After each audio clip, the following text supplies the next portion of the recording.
Your Steve Jones Show podcast is loading now. The Steve Jones Show podcast is sponsored by Sunbury Motors, North 4th Street in Sunbury, and Sunbury Motors Kia, routes 11 and 15 in Hummel's Wharf.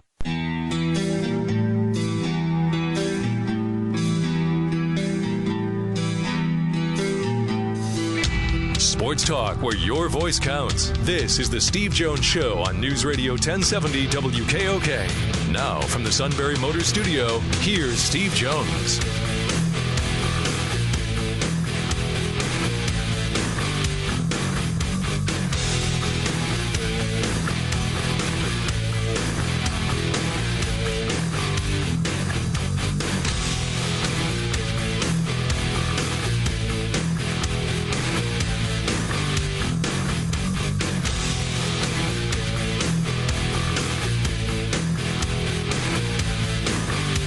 And good afternoon. Welcome in. Steve Jones Show, News Radio 1070 WKOK. And Sean Carey here. No matter where you are, we hope you're having a terrific day. Glad you carved out some time for us, whether you're listening to us live on News Radio 1070 WKOK or as the podcast. You can subscribe to our Steve Jones Show podcast on the Apple Podcast app, iTunes, Google Play, and also you can go to our podcast page at stevejonesshow.com. We got a couple of months of shows archived in there, as well as the first appearance about a month and a half ago from Brad Spider Caldwell. That's the longtime equipment guy for Joe Paterno and Penn State football. And he's going to be making a return appearance to the Steve Jones Show later this week, since the Nittany Lions will be wearing their retro uniforms on Saturday. Indiana, 3:30 kick, 2 p.m. airtime here on WKOK. Spider played a big role as to the look of the retro jerseys and overall football uniforms that the team will be wearing on Saturday, so we will learn more about that from Spider later this week. Looking for him to be on with us Thursday. But, of course, lots of show to get to between now and then.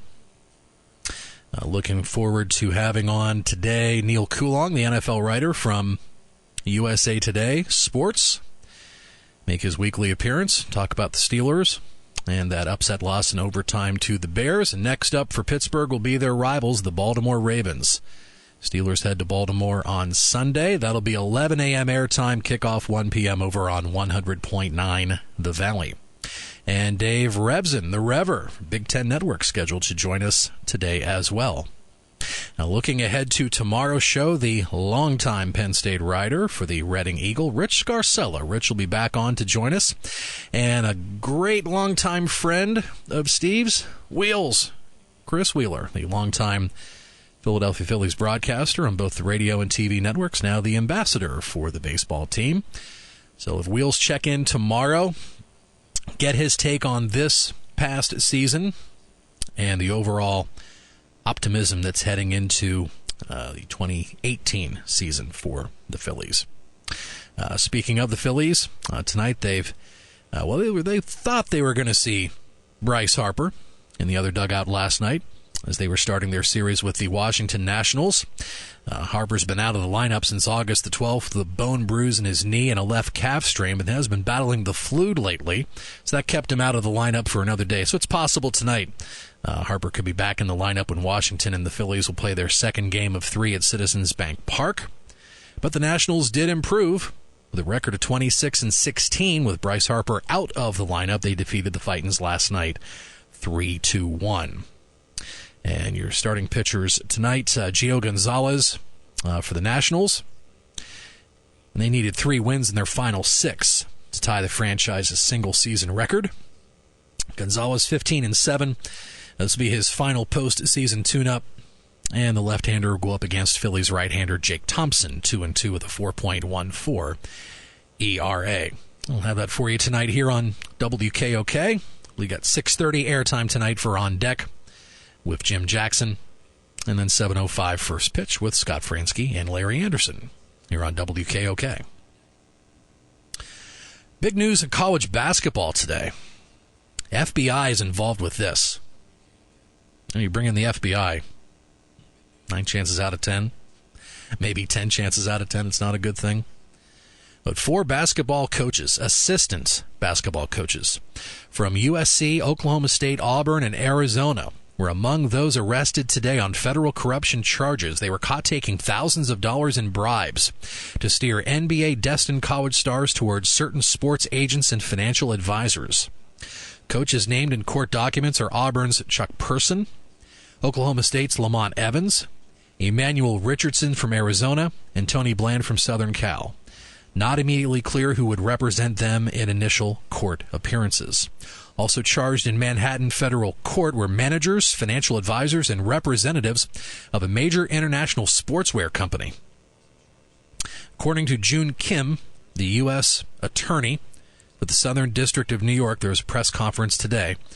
Kim said for the 10 charged men, the madness of college basketball went well beyond the big dance in March. Month after month, the defendants exploited the hoop dreams of student athletes around the country, allegedly treating them as little more than opportunities to enrich themselves through bribery and fraud schemes. NCAA spokeswoman Gail Dent, when asked for a statement, quote unquote, "Nothing on this end. We'll let you know if that changes." Now, one of the people that was involved as a cooperating witness has ties to Pennsylvania. His name is Martin Blazer, a former Pittsburgh financial advisor. He was accused of swindling $2.35 million from clients. From 5 clients by the Securities and Exchange Commission. He was a cooperating witness who helped the FBI in that investigation. Blazer founded Blazer Capital Management. He was accused of investing money into movies and entertainment ventures without clients' knowledge earlier this decade. The 3-year stretch. As part of the plea agreement with the U.S. Attorney's Office, Blazer agreed to plead guilty to securities fraud, aggravated identity theft, false statements and documents, and 2 counts of wire fraud. That was according to a cooperation agreement from September the 19th.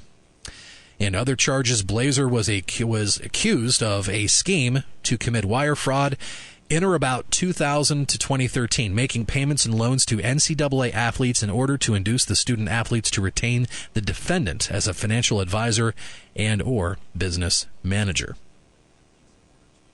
Some people have popped on social media saying, we're not really surprised this is going on, but I think when they you see the FBI getting involved, that definitely turns some heads, for sure. So we'll keep you posted as more information comes out on that. Earlier today, the Pittsburgh Steelers had their weekly press conference.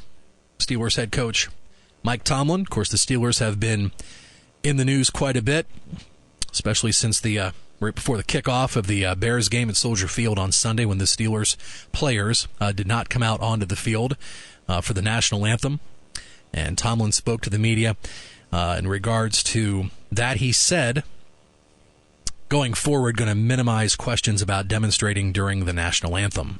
In regards to the anthem, these are divisive times. I've been very proud that our team has always been a team that's been respectful of the anthem. We've had 100% participation in the anthem since all of these things started. Obviously, our guys have opinions regarding social injustice and so forth, but they never use that as a platform. Tomlin says his players are always in the surrounding community trying to make a difference and are respectful of the military and the flag. We're a group that's not interested in making statements. We're a group that's interested in making impacts, things that we feel strongly about. We give of ourselves and our free time, particularly. Tuesday's a big day for that. It has been for us. Our guys are in the community as we speak. They have been. The things that they're passionate about, they're involved in. And I'm sure their communities can attest to that. And Steelers head coach Mike Tomlin at his weekly press conference earlier today in Pittsburgh. Well, it's an interesting time, isn't it? We'll talk about everything except the game. So, they got the Ravens this week. It's Ravens week. Big rivals. They certainly did not. I mean, the Steelers certainly did not act like a team the other day that had their heads screwed on straight playing the game. I mean, at some point, you do have to do your job, right? Isn't there at some point you're supposed to? Don't you think? Yeah. Like run the ball and stop the run. Neither one of those they didn't do all that well on Sunday. Now, give the Bears credit. They played well, but why do the Steelers have a tendency to play down to certain opponents? Why? This has been a recent problem for them. 5-13 against teams 500 record or lower this decade. I mean, that's a remarkable number. I know. I mean, but the thing is, I think it's now to the point where Steeler fans kind of expect it. You just have one or two of those games every year. Yep, we're going to play crappy against crappy teams. Although sometimes we use a word other than crappy. That's frustrating. Okay, it is. fine. And I think another thing is, too, now that we're approaching the quarter pole, you're just waiting for this. What have we heard about during training camp? How explosive this offense is. I haven't seen it yet. Other than Antonio Brown. I mean, other than that. I'll be honest with you. I don't think Roethlisberger's playing that well. No, I don't think so either. Just wait for Lev Bell to get going. Bryant to get going. Yeah, but, when's, quote, Lev Bell going to get going? Exactly. It doesn't look like he's got anything going for him right now. Brown looks great. He's played really, really well. But you can't live on a wide receiver. You got to live in your quarterback. Why I've told everybody forever. I mean, and I've never understood why I've actually had people argue with me about this. Oh, Antonio Brown's the best player we have. No, the best player you've got is Ben Roethlisberger. Okay, Antonio Brown is completely helpless without Ben Roethlisberger. Completely helpless.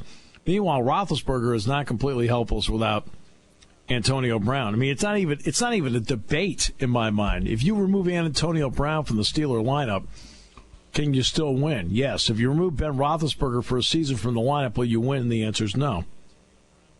It's actually pretty simple. I don't think it takes really a football genius to figure out which guy's the most valuable player and who needs whom more. I mean, Brown played really well on Sunday. Did they win? No. No. All right. We'll take a break. Back with more in a moment here on News Radio 1070 WKOK.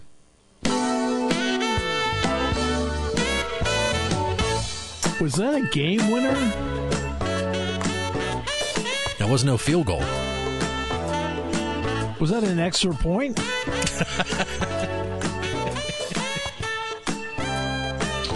of the most joyous extra points you'd ever hear if it was an extra point. My goodness, what are we doing here? I mean, do they ever score touchdowns? They sure do. Quite a few last week at Williamsport. Well, then why don't they play some of those? They were great.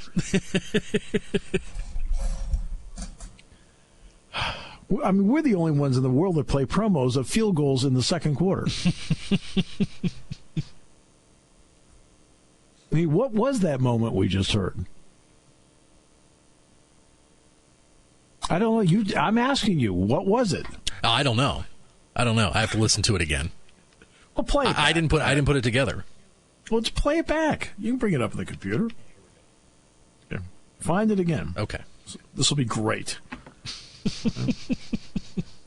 All right, Chickasaw Braves football is on News Radio 1070 WKOK and WKOK.com. Here comes the snap, set, 30-yard kick is up, high enough, long enough, drifting to the left, and it is gone! That is a kick.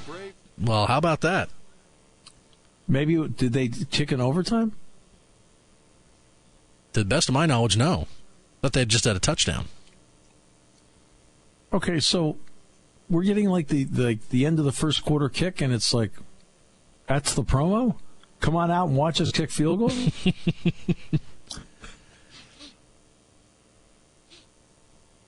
I'm just asking. No. I don't put them together. I don't know. No, I don't either. I don't put them together either. We'll get to the bottom of it. You need to. I will. That's now twice in the last 3 weeks that we've used field goals to promote our great broadcast. Promote award-winning broadcast. I mean, no one calls field goals like we do. I mean, what? I mean, is that what we're submitting for an award? I'm just asking. I can't answer these. I'm not sitting there. I don't know. Yeah. I don't know. The big story today, and this is a whopper. It is a whopper. And that is the college basketball story. This has all levels of wow to it. Anytime that the letters FBI are used, not good. So here it is. You've got 4 assistant basketball coaches that are implicated in this. You also have what apparently is the University of Louisville implicated in this. You also have allegedly Adidas in this. Okay, first group of charges. U.S. Attorney alleging that assistant coaches at Arizona, Auburn, Chuck Person, Oklahoma State, and USC took cash bribes in order to steer elite basketball players towards certain financial advisors and sports agents. The assistants named Chuck Person at Auburn, Emmanuel Richardson at Arizona, Lamont Evans at Oklahoma State, and Tony Bland at USC. In the second group of indictments and set of allegations, James Gatto, on behalf of an unnamed sportswear company, funneled 6-figure payments to 3 players who in exchange committed to play for particular college programs affiliated with the company. Gatto is the director of global sports marketing for Adidas. This set of charges includes a reference to a, quote, public research university located in Kentucky that also happens to have 22,400 students. It doesn't take Wikipedia to figure out where it is. Could other charges be forthcoming against other programs and individuals? The answer is yes. It's supposed to be an ongoing investigation. Why is giving money to an assistant coach or a young basketball player against the law? Well, there's a lot of things that happen here. These are federal violations. These are federal statutes of bribery and wire fraud. That's why.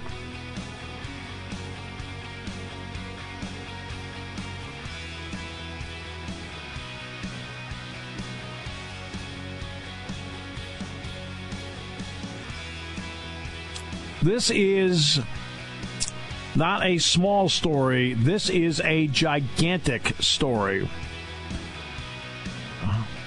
And this is a story that has many, many levels to it, and this is just the beginning of it.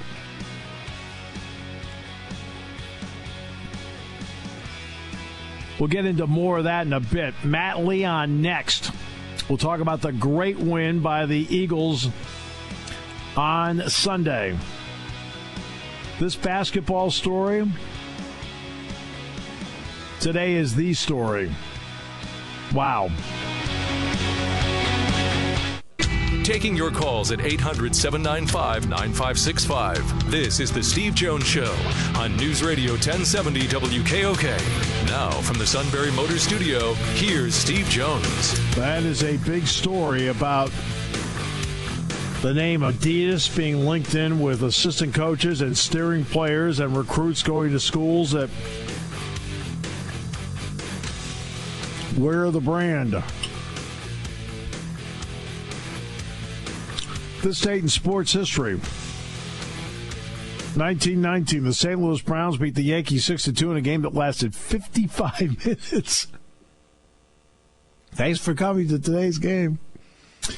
1962, Maury Wills of the Dodgers became the first player to steal 100 bases in a season he ended with 104.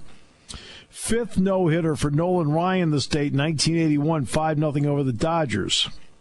1983, Australia 2 won the America's Cup. First time in 132 years the U.S. had lost the yacht race. ESPN carried it, got gigantic ratings. Now, I don't think anybody even hears the America's Cup anymore. They still contest it. 1998, home run 67-68 for Mark McGwire. Dennis Eckersley back with the Red Sox in 98, pitched in his 1,071st game. In 2012, the NFL Referees Association reached an agreement to end their referee lockout. Much to the joy of many out there because it was a struggle. All right. On Sunday, what a win for the Eagles. We bring in Matt Leon, KYW in Philadelphia. Welcome, sir. Glad to be with you. What a win for them yesterday. A 61-yard field goal for the Philadelphia Eagles at the end. Tell us a little bit about the young man that went out and belted that thing. He is the second kicker the Eagles have had this year. They started with Caleb Sturgis. He got hurt, so they signed Jake Elliott off the Bengals practice squad. He's been up and down. Nothing special in his limited action until the final kick yesterday, which is one of the greatest field goals now in Eagles history. It was quite a moment. He's got the credentials. Out of Memphis, he was actually drafted in the 5th round this year by the Bengals. Lost the battle for their kicking job, so he ended up on the practice squad, and that's when the Eagles grabbed him. And he is now the toast of Philadelphia. I can imagine that he would be. I want to get to Carson Wentz, though. Here it is in his second year. What about the poise with which he plays with, where, the Giants got some momentum in this thing, and then he kind of turned it around for them? Oh, absolutely. I thought when the Giants took the lead on the long touchdown to Shepard, I thought there was no way the Eagles were going to stem the momentum and turn things around. I thought this had Giants win written all over it. They seemed dead in the water. And he led them down the field. Got the break not a break, but they get a big play with a Giants penalty on a pass interference, sets up a Corey Clement touchdown. But he led them down. What kind of gotten lost in the shuffle was Wentz completed a 19-yard pass to Alshon Jeffrey to set up the 61-yard field goal. That was a big throw in a big spot. It led Jeffrey right out of bounds to stop the clock with 1 second left. Didn't have big numbers yesterday, but it played well, didn't make mistakes, and as you said, late in the game, showed poise to be able to stem the tide and help the Eagles get their footing again and eventually win the game. Let's discuss Corey Clement for a moment. Penn State fans familiar with him because he played so well in the Big Ten championship game, broke off the big run, very talented player. Then there's Juwan Johnson, and Juwan Johnson, of course, was his high school teammate. And I said, what was that like? He said, every time he turned around, I had to block for him all the time in high school. But a little bit about him, and has he been a pleasant surprise for Eagles fans? He hadn't this was actually the first time he got a real taste of game action. He was a big story in training camp. Obviously, as a South Jersey kid, went to Glassboro High School. Early in training camp, because he was a local kid, had more than his fair share of attention, I think but I don't think a lot of people thought he might make the roster. Right. And he just continued to impress. He makes the team, and they finally this past yesterday, after they struggled so much running the ball against the Chiefs, they really committed to the run. He was part of it, and he's going to probably be a bigger part going forward, not just because he had success, but Darren Sproles is now lost for the season after breaking his forearm and tearing his ACL on the same play, which the odds of that are incredible, but so that's a big hole for the Eagles to fill. I mean, punt returner, best receiving back, and maybe running back 1A along with LeGarrette Blount. So it's going to be interesting to see how they divvy up the workload moving forward. But I think you're going to see more and more of Corey Clement here.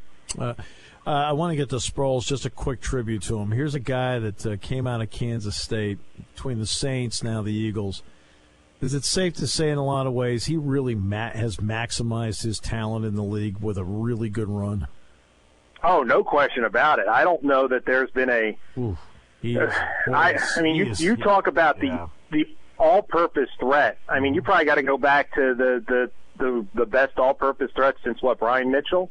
Yeah, in the NFL. Brian Mitchell, and then decades ago. I mean, I know Jack Ham has talked about when they used to face a guy at New England named Mac Heron, who had all those all-purpose yards, who was not big in stature but could make plays, and you had to find him. They're difficult guys to find, and Sproles in the pass game is brilliant.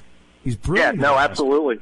And, I mean, I don't know if he will, but if I were in the room, I think you can make a very strong case for Darren Sproles as a Hall of Famer. I really do. Mm-hmm. You look at the effect he had on games and what he did I mean, running the ball was probably his least effective, simply because he didn't get it a ton over his career. But the pass catching, the punt returning, the kick returning, and the effect he had on defensive game plans, it's been an incredible career. I mean, I talk like this because I think it's a possibility that his career could be done, because there were some rumors about retirement, and this might be his last year. And you know, an ACL, that's a tall hill to climb at 34, 35. So it would not surprise me at all if unfortunately Darren Sproles, that play where he got hurt, is the last play of his career. Oh, boy, that's a hard way to go out, because he's given so much to the game. Defensively through 3 games, pro and con on the Eagles' defense. I think the pro is the pass rush. Even though they didn't have any sacks yesterday, Eli Manning was getting rid of the football obscenely quickly out of the pocket, and you could tell it was by design, because the Giants' offensive line has been so bad that they worked hard to get him out. But I think that the pass rush is something that's going to be there week in and week out. Another thing I think you're seeing some of the young cornerbacks come of age. Now, they struggled the second half of the fourth quarter yesterday. I think they got tired because of the heat, and also the Eagles were pretty beat up defensively, losing Fletcher Cox, Jordan Hicks, Rodney McLeod. They had a lot of guys out by the end of that game, and it really started to show. But I think you're seeing the young cornerbacks get better. I think there's a lot to like on the defense. I think that could be a unit that ends up being special. You know, I on the negative, you know, you'd like a little bit more. As much as the young cornerbacks have improved and opened your eyes, you'd like to see more consistency. And you know, they've been pretty good against the run. The Giants didn't do anything on the run yesterday. Of course, the Giants don't run the ball well against anyone. No, no, they don't even try. And I feel like they've had the same stable of running backs for like a decade now, and they've never addressed it. But that's a different discussion for a different day. But I think a lot to like for the Eagles. That was a big win yesterday. I mean, you know, it's big because you win the way they did. But that's a division win. You might have already put a stake in the Giants. I mean, I know it's early, but 0-3, 0-2 in the division, that's tough to come back from. It was very difficult to come back from. The Giants played better yesterday, but they needed to win the game. The Eagles now hit the road, and they go to Los Angeles before the family and friends crowd at the StubHub Center. It's a totally different deal for them, but they've got to go out there and play, and it's going to be interesting to see what their reaction is to playing in the atmosphere out there. Oh, yeah, no question about it. And, you know, going east to west, I don't think it's crazy to think they could be a little flat coming off a division win like that, playing against a Chargers team that has struggled. It could be a bit of a trap game. You've got Arizona the week after here. So it'll be something to see. I think it will be, if they can find a way next week, it'll be another kind of step that they're able to not just win the big division game in dramatic fashion, but then follow that up against a game against a team that is, not a team that's a rival or anything like that, a non-conference game, and, traveling a lot. So we'll wait and see. It'll be interesting to see how the matchup develops during the week. It's interesting because they have to play twice at Los Angeles. They got the Rams later in the year, too, out there. But after this week, the Eagles then have 7 of their next 12 at home, because they've only played the one. Yesterday's the only home game they've had. Yeah, no, absolutely. They opened at Washington and then at Kansas City, and then there'll be this one at the Chargers. Now, if you can find a way to scrape through this and be 3-1 after playing 3 of 4 on the road, at least on paper, it really sets up nicely for you. And we talked about the Giants being 0-2 in the division, and the Eagles are now 2-0 in the division. And they've gone. Now you're a third through your division schedule already. It's kind of weird to think of it like that, but those are big steps you've taken by winning those 2 games. No question. And the schedule, I think, plays to them favorably, at least for a little bit, because, they've got this game with the Chargers. Okay. I like the Eagles in that spot. Then you got the Carolina Panthers. They're not generating anything offensively. You like them in that spot. You got the 49ers at home. Like them in that spot. They got the Bears at home. You like them in that spot. I mean, we can go into how the Steelers the Steelers playing down to teams. We can get into that maybe, but still. They've got some very favorable matchups for them coming up if they can keep things steady. Oh, yeah, no question about it. And, if they can continue to consistent play out of the defense and Carson Wentz can just continue to take steps, they're going to have more often than not the better quarterback on the field. Yes. And when you can do that and you can play some defense, you're going to win your fair share of games in the NFL. Matt, always a pleasure. Appreciate it. Thanks a lot. Matt Leon, KYW in Philadelphia. Back with more in a moment. Today's show brought to you by Sunbury Motors, 4th Street in Sunbury. Sunbury Motors, Kia routes 11 and 15 in Hummel's Wharf on Newsradio 1070 WKOK. When it comes to car buying, there's the other guy's way, and then there's the SMC way. The other guys force you into a vehicle you really don't want. The Sunbury Motors way lets you take the time you need to browse, ask questions, and take the test drive and think on it. For over 100 years, the Mertz family and all their employees have made your experience the most pleasant one you'll ever have. The other guys won't offer you the best price for your trade, no matter how much they say they will. The SMC way is their promise to provide you with the most money the market shows your vehicle is worth. The SMC way is to offer you all applicable factory rebates on new vehicles and generous discounts. Looking for a pre-owned vehicle? The SMC way checks each vehicle in a 200-mile radius to determine the lowest price, then beat it. It's the lowest price promise, just part of the SMC way. The choice is up to you. The other guy's way or the SMC way. The SMC way wins every time. Sunbury Motors Company in the North 4th Street Auto Plaza, Sunbury, and at sunburymotors.com. Selling more cars and satisfying more customers for over 100 years.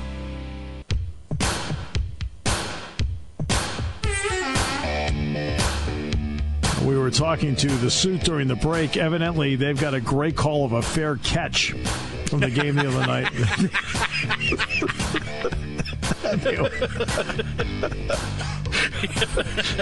Kevin, in all fairness, Kevin has zero to do with the promos. Zero, except the fact they're using his play-by-play. So zero. That's why we can kid around with him a little bit. Mark puts together the promos. Kevin had like 82 great calls the other night. I think Mark's trying to sabotage the guy. I do. You know?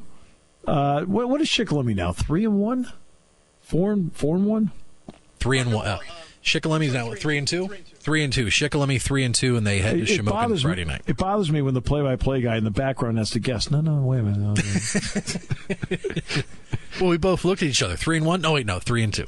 What's Danville's record? I know right away. All right. Okay, and then they're at Shamokin, right? Danville is 4-1. So there you go. Okay. Well, yeah, I knew that one right away. And they're at Shamokin Friday night, correct? That is correct. At Kemp on Friday night. So it's an interesting game. Mm-hmm. A lot of interesting games.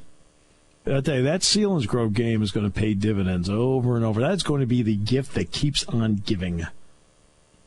You know that? Absolutely. Selinsgrove's really good. They win that game. It's an emotional game. They played great. You know what it reminds me of? It reminds me of back in 2000. Penn State was played Kentucky at Rupp Arena. It was the opening game, the 25th season of Rupp Arena being opened up. 25th season. Penn State went in there and beat them. Then the rest of the year, Kentucky played like Kentucky, which meant, they won the SEC, the whole thing. And I remember I kept referring to it as the gift that keeps on giving, because on the RPI just kept making it look good. Every single week it happened, and it gave them a lot of confidence. And I think obviously, Kevin would know better than we would. He's around it all the time. But, I'm going to guess Shikellamy got a lot of confidence out of that game. No, they this close to beating Williamsport. They could have parlayed back-to-back wins and get crucial bonus points for the district playoff, standings there. With Williamsport being a Class 6 team, that would right. keep the momentum going. But right, yeah. Well, no, they had a chance to get back on track here. They're good. They're obviously good. The team befits the broadcast. All right, so. And the Seals got Jersey Shore, so you're talking two other. Game. That's a huge game too, with some ramifications on the line too in District 4 Quad A coming up Friday night. So it does. That's interesting. And you got Montoursville. Very rare that Montoursville's 0-5 on the year. Last time that happened, they're coming down to Lewisburg. Lewisburg's got a 2-game losing streak. So find out who wants that one. Who wants that one bad enough on Friday night? Right. Exactly. All right, the big story of the day happens to be with the federal charges around basketball. And this is... there are layers to this that go... It's going to take a while to sort through. If this is what they say it is, and they've investigated it right, this is one heck of an investigation to get through all the layers to get there. So, let's point out that there are 4 assistant coaches named in this. Auburn's Chuck Person, Oklahoma State's Lamont Evans, Arizona's Book Richardson, and USC's Tony Bland. Okay. Now, are you asking, is that the end? The answer is no. This is an ongoing investigation. It's not over. There might be others. All right? For the 10 charged men, June Kim, the acting U.S. attorney for the Southern District of New York, at a press conference said today, for the 10 charged men, the madness of college basketball went well beyond the big dance in March. Month after month, the defendants exploited the hoop dreams of student athletes around the country, allegedly treating them as little more than opportunities to enrich themselves through bribery and fraud schemes. So you're asking, is it illegal to do the way? It's the bribery and the fraud, and the fact that some of this took place over state lines. So you have this is a long list. If you're asking, is it illegal actually to give money when bribery and fraud is involved? Yes. Auburn said in a statement the person is suspended without pay effective immediately. Evans was also suspended, but with pay, by Oklahoma State. No word on what Lynn Swan's doing with USC. He did make a statement about that. NCAA spokeswoman Gail Dent, when asked for a statement from the NCAA, said nothing on this end. We'll let you know if that changes, because they're not the investigative body. So my guess is the NCAA found out today, like everybody else, and went, whoa, because this is an FBI investigation. All right, other people named: James Gatto, Director of Global Sports Marketing at Adidas. Merle Code recently left Nike for Adidas. Christian Dawkins, an NBA agent who was fired in May from ASM Sports for charging approximately $42,000 in Uber charges on a player's credit card. Must have been some ride. Jonathan Brad Augustine, president of the League Initiative and program director of the Adidas-sponsored One Family AAU program.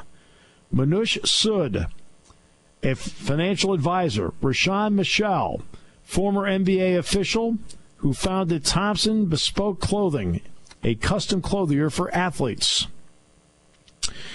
Louis Marty Blazer III, former Pittsburgh financial advisor who was accused of swindling $2.35 million from 5 clients by the Securities and Exchange Commission, is the cooperating witness who helped the FBI in the investigation of the basketball coaches and other defendants, according to the U.S.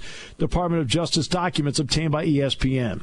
Blazer, who founded Blazer Capital Management, was accused of investing money into movies and entertainment ventures without his client's knowledge between 2010 and 2012. As part of the plea agreement with the U.S. Attorney's Office, Blazer agreed to plead guilty to securities fraud, aggravated identity theft, false statements and documents, and 2 counts of wire fraud, according to the September 19th cooperation agreement.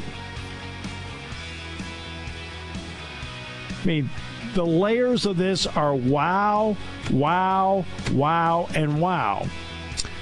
Okay? The FBI complaint against Gatto and others include a reference to a, quote, public research university located in Kentucky. Interim President Gregory Postal confirmed in a statement today that university is Louisville.